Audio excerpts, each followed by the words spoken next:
Assalamualaikum warahmatullahi wabarakatuh. Salam sejahtera bagi kita semua. Perkenalkan, saya Triana Anggraini. Saya adalah dosen tetap program studi akuntansi S1 Fakultas Ekonomi dan Bisnis Universitas Budi Luhur. Video ini merupakan bagian dari pernyataan diri dalam unjuk kerja Tridharma Perguruan Tinggi PDD UKPT dalam bidang pengajaran dalam rangka mengikuti serangkaian seleksi sertifikasi dosen 2026. Setelah ini, saya akan mempresentasikan mata kuliah yang saya ampu, yaitu akuntansi perpajakan dalam bobot 3 SKS dengan kode mata kuliah AK150. Berikut profil dari akuntansi perpajakan. Mata kuliah ini menekankan pada upaya penyajian informasi penghitungan, pelunasan, dan pelaporan pajak berdasarkan regulasi perpajakan yang berlaku di Indonesia, serta kaitannya dengan standar pelaporan keuangan. Capaian pembelajaran lulusan, yang pertama, menjadi manusia yang memiliki integritas dan menjunjung tinggi nilai-nilai kebudiluhuran dan kemanusiaan berdasarkan moral dan etika. Kedua, mampu menunjukkan sikap bertanggung jawab atas pekerjaan di bidang keahliannya secara mandiri, menginternalisasi prinsip-prinsip etika. Ketiga, mampu menguasai konsep teoritis secara mendalam tentang kerangka dasar penyajian penyusunan laporan keuangan. Capaian pembelajaran pada mata kuliah: 1. Mahasiswa mampu menelaah ketentuan umum dan tata cara perpajakan yang berlaku sesuai Undang-Undang Perpajakan dengan benar. 2. Mampu menganalisis ketentuan khusus terkait akuntansi pajak. 3. Memahami mengenai proses pengakuan, pengukuran, dan penyajian akuntansi berdasarkan ketentuan pajak dan PSAK. Pertemuan dibagi menjadi 16 kali pertemuan. Pertemuan pertama, akuntansi perpajakan di Indonesia. Pertemuan kedua, ketentuan perpajakan uang tunai dan setara kas. Pertemuan 3, pajak penghasilan atas laba transaksi saham. Pertemuan 4, aspek akuntansi perpajakan pada piutang. Pertemuan 5, aspek akuntansi perpajakan pada persediaan. Pertemuan 6, aspek akuntansi perpajakan pada biaya dibayar di muka. Aspek akuntansi perpajakan pada investasi jangka panjang. Pertemuan 8, UTS. Pertemuan 9, aspek akuntansi perpajakan pada aset tetap. Pertemuan 10, aspek akuntansi perpajakan pada aset lainnya. Konsep ekuitas pada akuntansi perpajakan. Pengakuan pendapatan pada akuntansi perpajakan. Pertemuan 13, harga pokok penjualan dan biaya operasional pada akuntansi perpajakan. Pertemuan 14, rekonsiliasi fiskal. Pertemuan 15, simulasi kasus. Dan pertemuan 16, UAS. Komponen penilaian dibagi menjadi presensi 10%, tugas 20%, UTS 30%, UAS 40%, dengan kehadiran wajib 80%. Assalamualaikum warahmatullahi wabarakatuh. Waalaikumsalam warahmatullahi wabarakatuh. Selamat siang semuanya. Siang. Gimana kalian sehat? Biasa alhamdulillah. Oke, kali ini udah masuk pertemuan ke-14 di akuntansi perpajakan. Kemarin kita pertemuan 13 sudah melewati. Pertemuan 13 ada yang bertanya? Masih ada yang mau dibahas? Ya, aman. Saya boleh masuk ke pertemuan 14? Boleh. Masuk ke pertemuan 14, kita akan membahas tentang rekonsiliasi fiskal. Rekonsiliasi fiskal ini beda dengan rekonsiliasi fiskal. Mungkin kalau sekali akuntansi manajemen, kayak akuntansi keuangan, kalian pernah mendengar rekonsiliasi bank. Di perpajakan, di akuntansi perpajakan, kita ada rekonsiliasi fiskal. Nah, rekonsiliasi fiskal ini kayak semacam jembatan antara laporan laba rugi komersial yang biasa kalian sering buat, sehingga di mata akuntansi kan berarti ya dari baca dari laporan keuangan, laporan laba rugi, laporan laba rugi yang kalian bikin di secara komersial itu harus disesuaikan dengan peraturan perundang-undangan. Makanya diperlukan rekonsiliasi fiskal. Jadi menjembatani antara laba rugi yang sudah dibikin secara komersial, gimana caranya supaya secara perpajakan itu juga dapat diterima oleh peraturan perpajakan. Jadi kalau dikoreksi, kalau di laba komersial itu biasanya mengikuti peraturan SAK. Tahu ya standar akuntansi keuangan? sebagai anak klasifikasi ya, itu kayak udah pedoman hidup. Bukan dengan buku terbaik itu ya, udah pedoman hidup banget loh, dia banget sih. Nah dari aturan SAK yang ada, kita bawa ke peraturan undang-undang. Karena di perpajakan itu kita harus mengikuti aturan undang-undang. Jadi rekonsiliasi fiskal itu digunakan untuk menyesuaikan antara koleksi antara laba rugi komersial dan laba rugi fiskal yang akan diterima oleh dari ini ada yang mau ditanyain? Saya ingin bertanya, kapan biasanya rekonsiliasi fiskal itu dilakukan? Oke.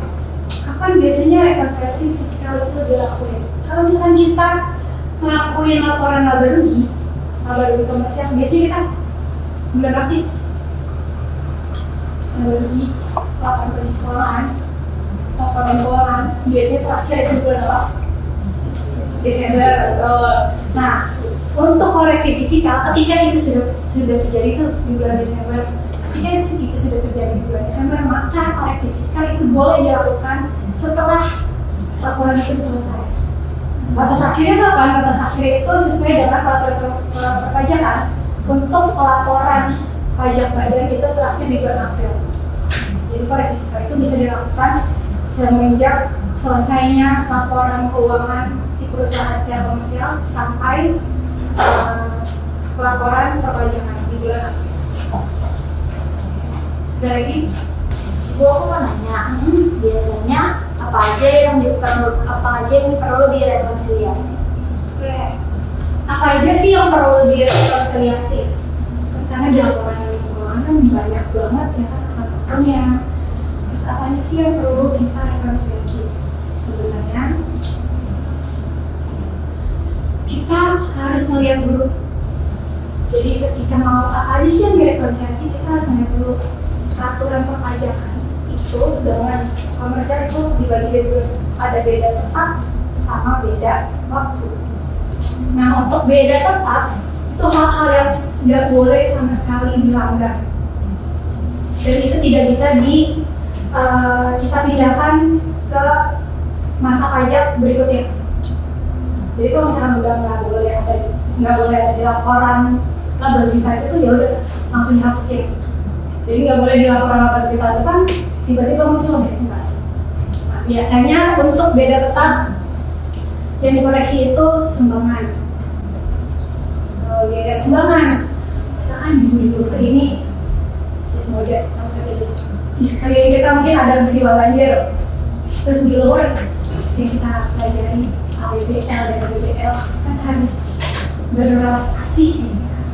Nah, ibu di luar mau nyumbang nih ke bencana banjir tersebut, hasil sumbangan yang dikeluarkan dulu kalau itu kan merupakan biaya, tapi biaya tersebut untuk perpajakan itu tidak diizinkan kecuali kalau sumbangannya dikasihnya ke pemerintah atau lembaga resmi yang dinaungi oleh pemerintah, itu boleh. Tapi kalau misalkan tidak dari pemerintah, itu harus dikeluarin dari laporan laba rugi. Satu. Terus ada objek pajak. Dilihat lagi, objek pajaknya ini boleh nggak ya masuk ke penghasilan perpajakan.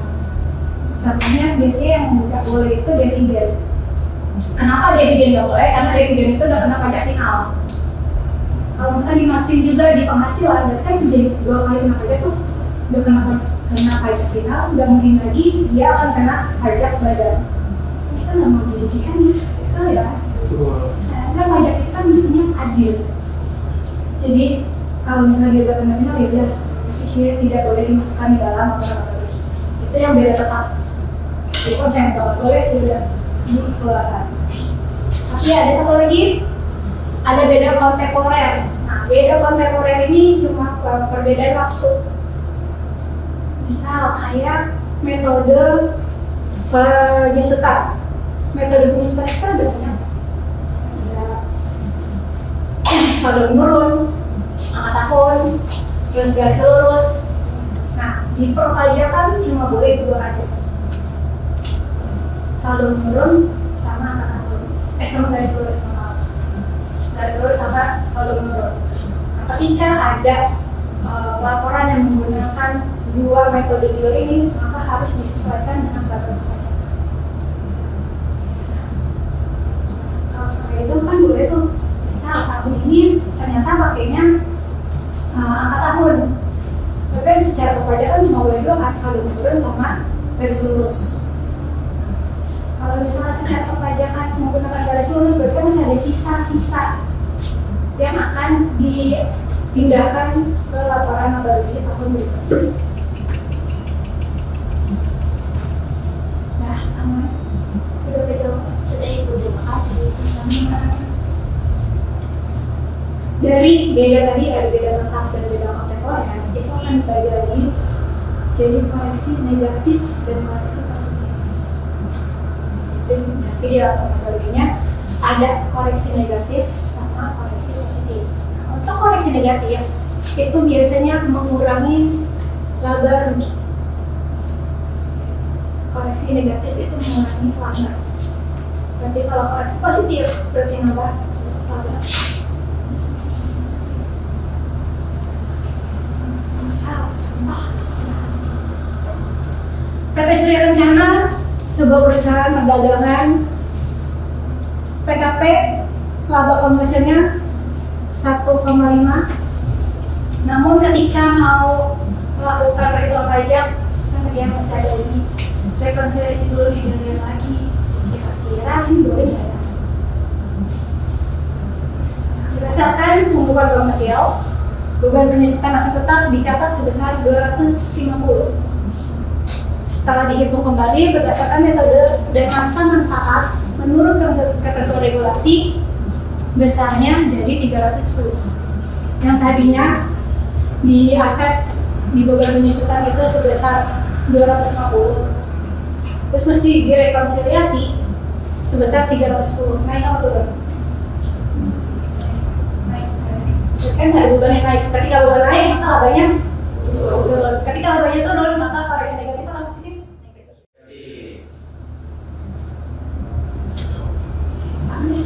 Luar biasa. Satu lagi, di dalam laporan komersil mencatatkan pendapatan bunga sebesar 45 juta. Pendapatan ini telah dipotong PPh. Kan udah dicatat ini pendapatan. Kalau pendapatan kan berarti menambahkan laba. Ternyata pendapatan ini nggak boleh ada di laporan laba rugi, berarti kan harus dihapusin. Ketika dihapusin maka labanya turun. Ketika labanya turun, koreksinya positif atau negatif? Negatif.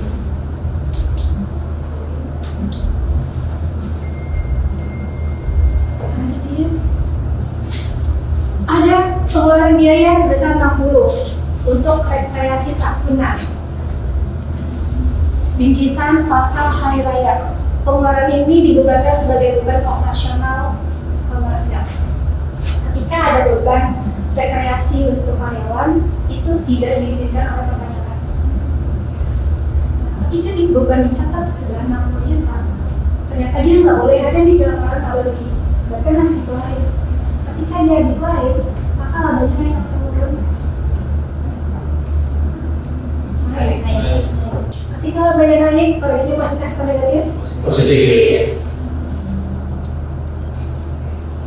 Lanjut ya. Ketika ada beban administrasi umum 15 juta, ini merupakan surat tagihan. Ini sanksi denda administrasi karena mungkin aja perusahaannya telat bayar. Nah, ketika telat bayar kan ada sanksi, ada biaya yang dikeluarin. Ketika biaya dikeluarin kan maksudnya ada beban. Nah, tapi untuk diperpajakan, beban karena dia telat bayar, beban administrasi pajak itu nggak boleh dicatat di laporan laba rugi. Ketika itu terjadi maka harus dikoreksi, harus dikeluarkan. Dia udah nyatet nih sebesar 15 juta, berarti kan harus dihilangin. Nah, ketika dihilangin, maka labanya akan naik atau turun? Naik. Ketika labanya naik, koreksi positif atau negatif? Positif. Lanjut ya. Jika ada metode cadangannya, akuntansi komersil membentuk cadangan penyisihan piutang sebesar 35 juta, maaf, 35 juta. Tapi di undang-undang cadangan kerugian piutang itu tidak diizinkan. Ketika dia tidak diizinkan, maka harus dikeluarkan dari laba rugi. ada nih biaya cadangan kerugian piutang sebesar 35 juta. Dia harus dikeluarin, maka ketika dikeluarin labanya akan naik atau turun? Naik. Ketika labanya naik, koreksinya positif atau negatif? Positif. Koreksi positif sebesar 35 juta. Maka secara keseluruhan, ketika laba bersihnya tadi 1,5, ada koreksi tadi, ada biaya penikmatan, kan ada rekreasi, lalu sanksi administrasi, terus pengisian piutang, semuanya dikoreksi, akhirnya dapatlah laba fisikal sebesar 1,50. Ya kan? Ada yang mau ditanyakan lagi? Nah, seperti biasa, setiap pertemuan saya selalu ada kuis, teman-teman. Jangan lupa dibuka e-learning-nya. Ada kuis di e-learning, di kuis ke-7. Waktu pengerjaannya 25 menit. Semenjak kalian mengklik kuisnya dimulai, kalau misalkan kalian lewat dari 25 menit, maka tidak mendapatkan poin. Jadi harus lihatin ya, si waktunya jangan sampai kelewatan dari ketentuannya. Dari lagi, ini sudah cukup. Baik. Begitu di pertemuan kita tentang koreksi fiskal tadi berkaitan dengan ada koreksi positif dan negatif. Ya, ketika koreksi negatif maka labanya akan turun. Ketika ada koreksi positif labanya akan menaik. Koreksi fiskal itu merupakan jembatan antara laporan laba rugi komersial ke laporan laba rugi fiskal. Kalau itu, kalau tidak ada lagi yang ditanyakan, saya boleh tutup. Boleh, Bu. Ya, terima kasih teman-teman sudah hadir di pertemuan ke-14. Sampai ketemu di pertemuan ke-15 lagi. Nanti di pertemuan ke-15 mungkin akan membahas kasus laporan laba rugi supaya semua teman-teman di sini bisa mengkoreksi satu-satu laporan laba rugi. Saya tutup. Assalamualaikum warahmatullahi wabarakatuh. Baru saja Anda menyaksikan cuplikan proses pembelajaran saya pada pertemuan 14 mata kuliah akuntansi perpajakan yang berfokus pada rekonsiliasi fiskal melalui paparan, teori, tanya jawab, dan diskusi. Pada pertemuan selanjutnya, mahasiswa diminta untuk mendiskusikan dan mengerjakan latihan soal. Saya berharap cuplikan pembelajaran tersebut dapat mendeskripsikan mengenai pendekatan pembelajaran yang diimplementasikan di kelas. Pembahasan tidak hanya dari sisi teori, tapi juga sisi praktis untuk kebutuhan industri. Terima kasih saya sampaikan kepada Kemendikti-Saintek melalui Direktorat Jenderal Pendidikan Tinggi LL Dikti 3 Wilayah Jakarta, serta seluruh tim sertifikasi dosen 2026 atas kerjasama, kesempatan, dan dukungannya.